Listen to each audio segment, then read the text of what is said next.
Hi guys, welcome back to another video. In this video, I'll be showing you guys how to make a Scratch account. So what we're gonna do here is go to Join Scratch. I'm just gonna put a username. Just do testing by testing. And password, I'm not gonna say it, but it's gonna show. So let's just do 111111. I'm not gonna actually create this account, but this is pretty straightforward on how to actually make an account. So by doing this, you just press next,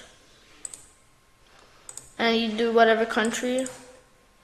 Just gonna do a random country. I don't want to leak my actual country, so.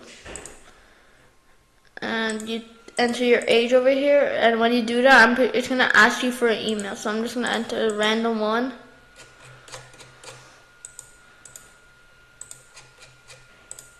So this is my random age, which is not actually my age because I'm not that old.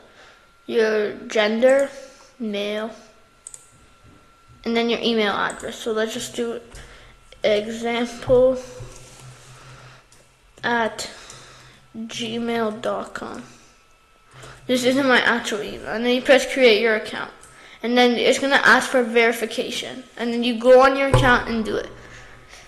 Thank you for watching this video. Make sure to like and subscribe to the channel. Peace.